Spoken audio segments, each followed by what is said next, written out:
नमस्कार दर्शकों, विशेष चर्चा में आपका स्वागत है। आज हम बात करेंगे काल सर्प दोष पर। मित्रों, कहते हैं कि कुंडली में जब राहु और केतु के मध्य संपूर्ण ग्रह कैद हो जाते हैं तो संपूर्ण काल सर्प दोष या योग बनता है। इस स्थिति में राहु और केतु व्यक्ति को कभी भी सुख नहीं देते, अपितु कष्ट ही कष्ट देते हैं। काल सर्प दोष विशेषतः वृषभ, मिथुन, कन्या, तुला राशि में जातकों को मुख्य रूप से प्रभावित करता है।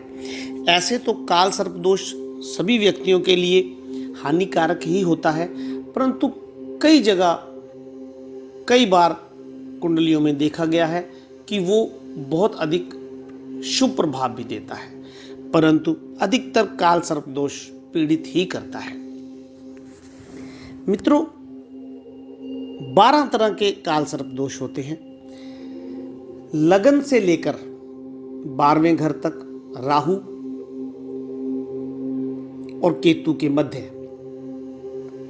अपनी जो दृष्टि होती है 7वीं दृष्टि तक, बीच में अगर 1 से 7 के मध्य सभी ग्रह आ जाते हैं, या कहीं भी कुंडली में जहां राहु बैठा हो और केतु बैठा हो उसके बिल्कुल सामने, क्योंकि राहु और केतु हमेशा एक दूसरे के सामने बैठे रहते हैं और इनकी जो दृष्टि होती है एक दूसरे पर सदैव बनी रहती है।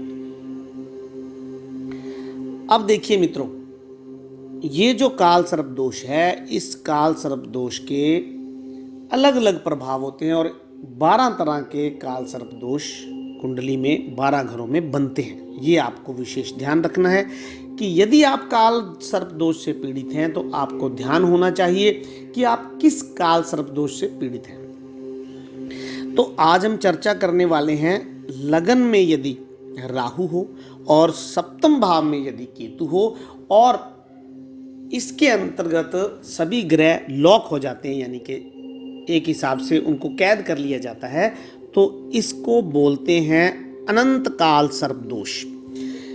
यदि आपकी कुंडली में भी अनंत काल सर्प दोष है तो जान लीजिए आपको क्या कष्ट हो सकते हैं। ऐसे जातकों को मानसिक परेशानी बहुत रहती है, बुद्धिहीन होते हैं, परेशानियां पीछा नहीं छोड़ती, कोर्ट कचहरी के मुकदमे बहुत होते हैं, आर्थिक नुकसान सहना पड़ता है, वैवाहिक जीवन बड़ा ही कष्टकारी होता है, भयंकर कठिनाइयों से जिंदगी व्यतीत करता है, एक के बाद एक मुसीबत हमेशा सामने खड़ी ही रहती है। ऐसे व्यक्ति निरंतर संघर्ष करते रहते हैं। जातक के जीवन में जन्म से ही संघर्ष प्रारंभ हो जाता है और जीवन के मध्यकाल तक परेशानियां बहुत प्रबल रहती हैं। ऐसे जातकों को स्त्री का सुख भी कम मिलता है और पर स्त्री संगति उसके लिए बहुत ही भयानक परिणाम देती है। मित्रों, यदि आपको अनंत काल सर्प दोष है तो आपको एक विशेष उपाय बताता हूं।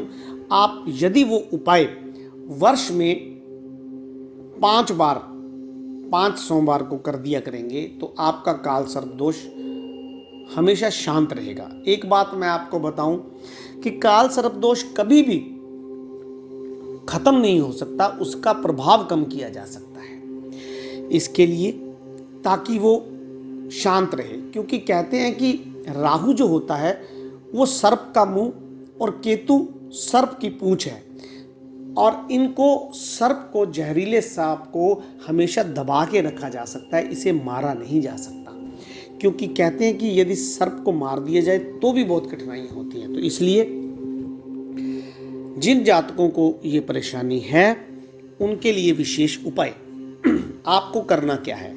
एक तो वर्ष में आप एक बार सावन के महीने में रुद्राभिषेक अवश्य करवाया करें, जिससे राहु शांत रहता है। और दूसरा, सावन के महीने में ही रांगे धातु से बने हुए काल सर्प दोष यंत्र मिलते हैं, वो आप मार्केट से ले आए। 8 यंत्र, उसके साथ दूध और शहद करीबन 1-1 गिलास की मात्रा ले लें, किसी बर्तन में डालें, ओम नमो शिवाय का जाप लगातार आप जितना कर पाएँ समर्थता अनुसार 1 माला से 11 माला तक करें और बाद में उसे ले जाकर के पानी में प्रवाहित कर दें। ऐसा आपको 5 सोमवार करना चाहिए। हर प्रकार की समस्या 5 सोमवार करने से हर प्रकार की समस्या दूर होती है। धन्यवाद। जय माता दी।